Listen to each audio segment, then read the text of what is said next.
आज का टॉपिक हमारा होगा कि वैद्युत द्विध्रुव के कारण किसी बिंदु पर वैद्युत विभव ज्ञात करना। ठीक है, तो आप जानते हैं कि अगर वैद्युत द्विध्रुव है तो उस पर दो बराबर और विपरीत आवेश एक दूसरे से अल्प दूरी पर स्थित होते हैं। जैसे मान लीजिए कि यह एक वैद्युत द्विध्रुव है, इसको अगर कह दिया जाए कि यह एक वैद्युत द्विध्रुव है तो इसके एक सिरे पर माइनस Q आवेश होगा और दूसरे सिरे पर प्लस Q आवेश होगा, और दोनों आवेशों के बीच की जो दूरी है इसको हम मानते हैं 2L। ठीक है, तो इस वैद्युत द्विध्रुव के कारण इसके चारों ओर स्थित किसी बिंदु पर, चाहे वो अक्ष पर स्थित हो या उसके निरक्ष पर स्थित हो, किसी बिंदु पर वैद्युत विभव हम ज्ञात करते हैं। ठीक है, तो वैद्युत विभव ज्ञात करने के लिए जैसे मैंने माना AB एक वैद्युत द्विध्रुव है जिसके एक सिरे पर माइनस Q आवेश और दूसरे सिरे पर प्लस Q आवेश स्थित है। दोनों आवेशों के बीच की दूरी यानी AB की जो लंबाई होगी वह 2L। ठीक है, इसके वैद्युत द्विध्रुव के मध्य बिंदु O से R दूरी पर स्थित किसी बिंदु P पर ना। ठीक है, ये जो वैद्युत द्विध्रुव है, वैद्युत द्विध्रुव AB के मध्य बिंदु O से R दूरी पर स्थित किसी बिंदु P पर परिणामी वैद्युत विभव हमको ज्ञात करना है। तो हमने लिखा है, माना एक वैद्युत द्विध्रुव AB के मध्य बिंदु O से R दूरी पर स्थित बिंदु P पर परिणामी विभव V है। ठीक है, तो सबसे पहले बिंदु P पर पोटेंशियल ज्ञात करने के लिए प्लस Q आवेश के कारण बिंदु P पर पोटेंशियल हम ज्ञात करते हैं। ठीक है, तो प्लस Q आवेश के कारण बिंदु P पर पोटेंशियल हो जाएगा आपका, प्लस Q आवेश के कारण बिंदु P पर पोटेंशियल V1 अगर है तो V1 = 1/4πε0 के Q बाई आवेश से उस बिंदु की दूरी होती है तो BP हो जाएगा, यानी इस आवेश से और इस बिंदु की दूरी ये हो जाएगा आपका BP। ठीक है, अब इसमें देखिए, चित्र में देखिए कि AB है, ठीक, वैद्युत द्विध्रुव है, इसकी लंबाई पूरी 2L मानते हैं, 2L लंबा है। ठीक, B से P की डिस्टेंस है, यानी बिंदु B से P की जो दूरी है यह दूरी हमको ज्ञात नहीं है, यह दूरी हमको ज्ञात करना हो। ठीक है, तो BP की दूरी ज्ञात करने के लिए हम क्या करते हैं कि बिंदु B से OP को यह मिलाने वाली जो रेखा है OP जो रेखा है, ठीक है, बिंदु B से OP को मिलाने वाली रेखा पर लंब डालते हैं BC। ठीक है, यानी BC जो है यह OP रेखा पर क्या होगा तो लंब रेखा होगा। ठीक है, अब यह डिस्टेंस CP = BP के मान के बराबर होगा। ठीक है, जब आप इस पर लंब डाल देंगे तो CP का जो मान होगा वह BP के मान के क्या होगा बराबर होगा। तो CP का मान ज्ञात करने के लिए, या हम कह सकते हैं BP का मान ज्ञात करने के लिए आप क्या लिख सकते हैं, तो OP, ठीक है, यहां से लिख सकते हैं OP माइनस OC।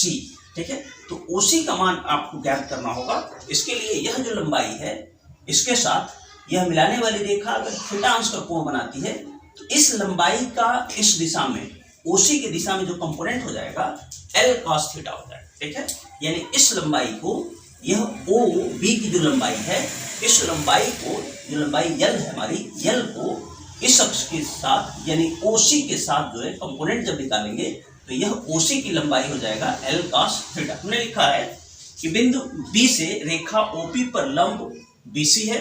ठीक है, यानी बिंदु B से OP पर लंब क्या है तो BC है, तो BP = CP। ठीक है, और CP का मान क्या है तो OP ये है R माइनस OC का मान ये हो जाएगा इतना। ठीक है, तो ये आप लिख सकते हैं R माइनस L। ठीक है, यह BP का मान CP के मान के बराबर होगा, = OP minus OC R minus L हो जाएगा। जब मान रखेंगे तो यह मान, इसमें जब आप सब्स्टिट्यूट करेंगे तो यह समीकरण हो जाएगा V1 = 1/4πε0 के Q बाई R माइनस 1। यह एक समीकरण मिल गया 1। ठीक है, यानी प्लस Q आवेश के कारण बिंदु P पर जो पोटेंशियल होगा V का मान हो जाएगा V1 = समथिंग के मान के बराबर हो जाएगा। माइनस Q आवेश के कारण बिंदु P पर पोटेंशियल ज्ञात करेंगे। जैसे प्लस Q आवेश के कारण बिंदु P पर पोटेंशियल ज्ञात किया, उसी तरह से माइनस Q आवेश के कारण बिंदु P पर पोटेंशियल हम ज्ञात करेंगे। ठीक है, तो माइनस Q आवेश के कारण बिंदु P पर पोटेंशियल अगर V2 हो तो आप V2 = लिख सकते हैं, चूंकि माइनस है तो ऋण आवेश के कारण उत्पन्न पोटेंशियल ऋणात्मक होता है, तो माइनस हो जाएगा, माइनस 1/4πε0 K Q/AP, यानी आवेश से और इस बिंदु P की दूरी हो जाएगा AP। ठीक है, अब AP का मान हमको ज्ञात नहीं है। ठीक है, किसका मान ज्ञात है? तो OP का मान हमको ज्ञात है। तो AP का मान ज्ञात करने के लिए हम क्या करेंगे कि बिंदु A से OP रेखा पर लंब डाला, यह AB है। ठीक है, यानी OP जो रेखा है इसको नीचे की तरफ बढ़ाएंगे। ठीक है, AP का मान ज्ञात करने के लिए आप OP जो रेखा है इस OP रेखा को नीचे की तरफ बढ़ाएंगे और बिंदु A से इस पर जब लंब डालेंगे तो A से OP पर डाला गया लंब होगा AD। ठीक है, तो AP is also equal to DP के मान को क्या हो जाएगा, बराबर होगा। यानी A से OP पर जब लंब डालेंगे AD, तो AP का जो मान है यह DP के मान के क्या हो जाएगा, बराबर होगा। तो AP बराबर हो जाएगा DP is also equal to OP plus OD। ठीक है, इसमें देखिए OP का मान हमको ज्ञात है, यानी यहां से O से P का मान ज्ञात है, OD का मान ज्ञात नहीं है। तो आप OD का मान निकालने के लिए क्या करेंगे, यह जो लंबाई है L जो लंबाई है, ये दोनों कोण शीर्षामुख होंगे, दोनों थीटा कोण होगा, ये इसके साथ थीटा कोण बनाता है तो ये भी कोण थीटा होगा। तो इस L लंबाई को यानी L को इस दिशा में OD की दिशा में कंपोनेंट निकाल लेते हैं। ठीक है, तो L का कंपोनेंट हो जाएगा L cos थीटा, तो OD का मान क्या हो जाएगा, L cos थीटा। तो OD के स्थान पर लिख सकते हैं OP प्लस OD के स्थान पर OP बराबर R और OD बराबर हो जाएगा L cos थीटा। ठीक है, तो AP के स्थान पर जो हमने पोटेंशियल ज्ञात किया है V2 equal to minus Q आवेश के कारण जो पोटेंशियल है V2 equal to minus 1/4πε0 K Q/AP। तो इस AP में मान क्या करेंगे, ये सब्स्टिट्यूट कर देंगे। जब मान आप रखेंगे तो यह इक्वेशन हो जाएगा V2 इक्वल टू कितना, 1/4πε0 K।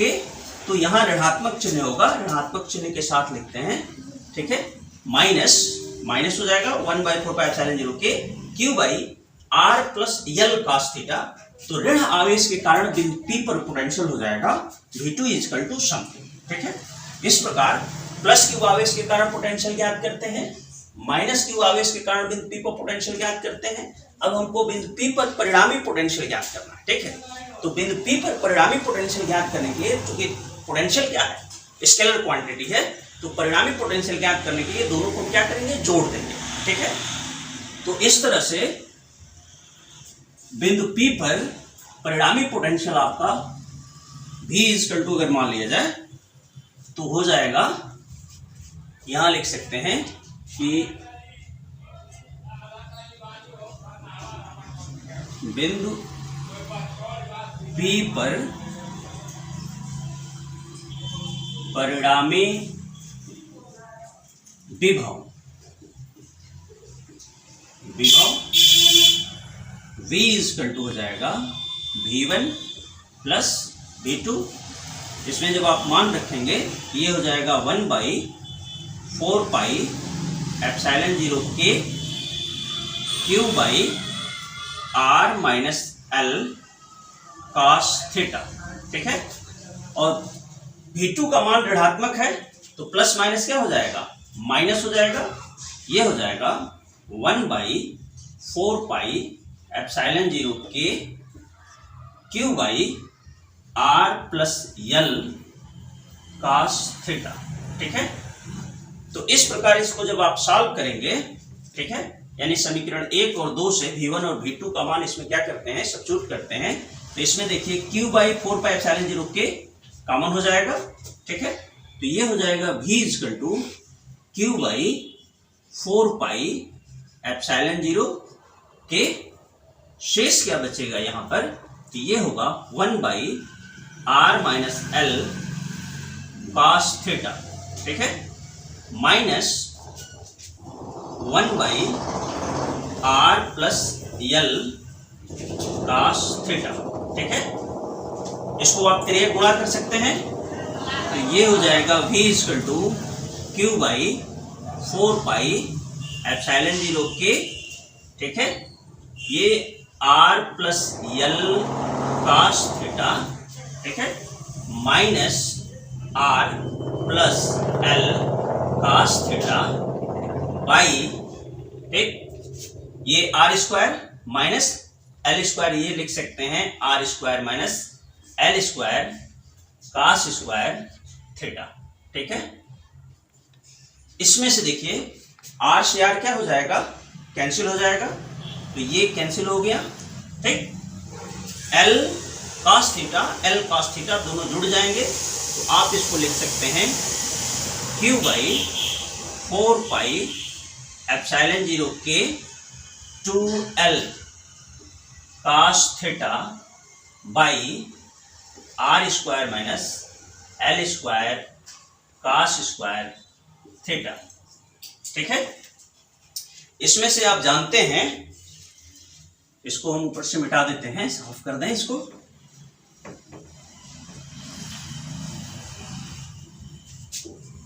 तो यह जो समीकरण होगा आपका v का मान, इसको आप लिख सकते हैं कि v equal to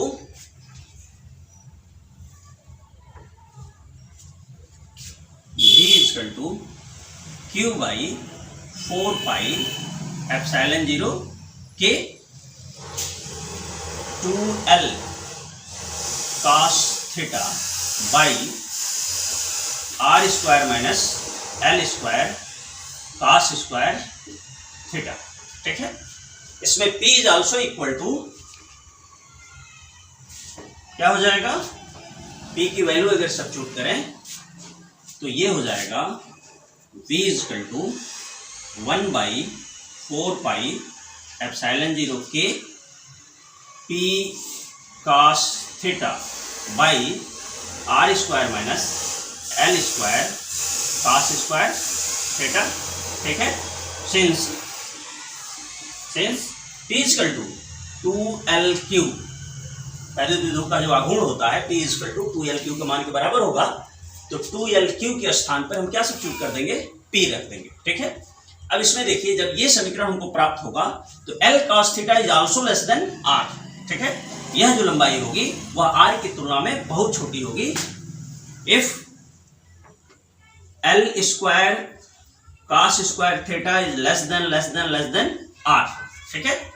R square ये लिख सकते हैं, इसका मान जो है L square cos square theta का मान R की तुलना में बहुत कम हो तो इसको हम नेग्लेक्ट कर देते हैं, छोड़ देते हैं, ठीक है। जब मान ये क्या होगा, बहुत कम होगा, इसके कंपेयर में इसका मान जब बहुत छोटा होगा तो हम इस राशि को क्या करेंगे, नेग्लेक्ट कर देंगे, छोड़ देंगे। जब आप इसको छोड़ देंगे यहां से तो पोटेंशियल हो जाएगा V equal to 1 by 4 pi epsilon 0 के P cos theta by R square. तो वैद्युत द्विध्रुव के कारण किसी बिंदु पर पोटेंशियल उसका V equal to 1 by 4 pi epsilon 0 के P cos theta by R square हो जाएगा, ठीक है। अब ये वैद्युत द्विध्रुव है, इसके चारों तरफ किसी बिंदु पर वैद्युत विभव का मान समथिंग के मान के बराबर हो जाएगा, ठीक है। इसमें जैसे दो कंडीशंस होते हैं, एक हम मानते हैं वैद्युत द्विध्रुव के अक्ष पर और दूसरा मानते हैं उसको निरक्ष पर, ठीक। तो जब निरक्ष पर मानते हैं तो इसको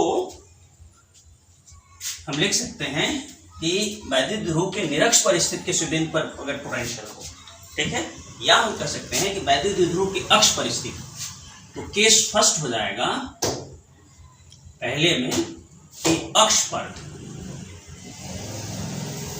पर अगर कोई बिंदु स्थित है तो अक्ष पर थीटा का मान क्या हो जाएगा, 0 हो जाएगा, ठीक है। आप जानते हैं cos 0 इक्वल टू 1, ठीक है। अगर कोई बिंदु द्विध्रुव के अक्ष पर स्थित है, ठीक है, तो वहां थीटा का मान 0 हो जाएगा, cos 0 इक्वल टू 1 होगा। इस समीकरण में जब आप मान रखेंगे तो अक्ष पर पोटेंशियल होगा V equal to 1 by 4 pi epsilon 0 के, ठीक है, P R स्क्वायर, ठीक है। इसी तरह से सेकेंड कंडीशन में निरक्ष पर अगर कोई बिंदु स्थित है, ठीक है, तो निरक्ष पर होगा तो थीटा का मान कितना हो जाएगा, 90 डिग्री का, ठीक है। तो ये हो जाएगा theta is equal to 90 degree और cos 90 is also equal to 0, ठीक है। तो जब आप इसमें मान रखेंगे तो ये हो जाएगा निरक्ष पर पोटेंशियल इसका क्या हो जाएगा, 0 हो जाएगा। इस प्रकार से हम किसी द्विध्रुव के कारण उसके अक्ष पर, निरक्ष पर या उसके चारों तरफ किसी बिंदु पर पोटेंशियल हम क्या कर सकते हैं, ज्ञात कर सकते हैं।